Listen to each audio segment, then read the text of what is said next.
ชีวิตคนคนหนึ่งตัดสินใจอยากสิกลับบ้านแล้วก็ลองมาพึ่งผ้าเจ้าของอีกจักเทื่อหนึ่งเบิ่งมันสิเป็นแบบใดสวัสดีครับอยู่กับหลุนชูโชคครับผมมื้อนี้สิเอาบทความดีๆมาฝากครับหลาย10ปีมาแล้วเฮ็ดงานอยู่ในกรุงเทพจนบางเทื่อตั้งคำถามกับเจ้าของว่าเฮาแล่นตามอีหยังอยู่กำลังแล่นตามเงิน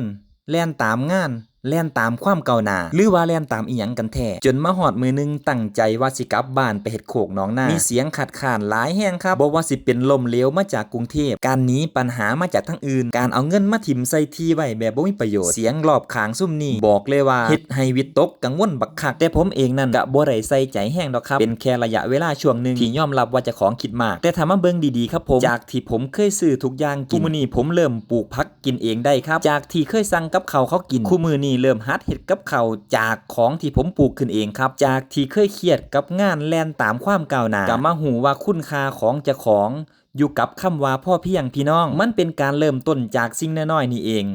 การเพิ่งผ้าเจ้าของผมเริ่มง่ายๆเลยครับปลูกผักสวนครัวไว้ข้างเฮียนเลี้ยงไก่ไข่ไว้ถ้ากินเองเฮ็ดน้ำมักชีวภาพไว้ใส่เองลดค่าใช้จ่ายที่บ่จำเป็นครับที่สำคัญผมวางแผนรายรับรายจ่ายแบบจริงจังครับแน่นอนว่ามันบ่แม่นชีวิตที่หรูหราแต่นี่คือความมั่นคงทางใจครับพี่น้องสิ่งที่ได้หลายกว่าเงินก็คือความสบายใจการได้เห็นต้นไม้เจ้าของเจริญเติบโตการได้กินของที่เฮาปลูกเองการได้อยู่กับครอบครัวเจ้าของการได้รับได้นอนโดยที่บ่ต้องกังวลแข่งขันผมว่านี่แหละครับคือความรวยแบบที่เงินซื้อบ่ได้การกลับบ้านมาในรอบ10ปีของผมเทื่อนี้สอนให้เจ้าของหูว่าความสำเร็จบ่ได้วัดกันอยู่ที่ตำแหน่งครับแต่ความสำเร็จนั้นบางเทื่อมันวัดจากความสุขในแต่ละมื้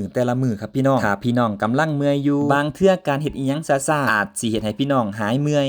แล้วก็พี่น้องไปได้ไกลกว่าเก่าครับบทความดีๆมื้อนี้เพื่อเป็นกำลังใจให้พี่ให้น้องครับผมไผว่าบทความนี้มีประโยชน์ซอยกดไลค์กดแชร์ให้ผมได้เด้อครับเจอกันใหม่คลิปหน้ากับหลุนชูโชคครับผมไปแล้วครับสวัสดีครับ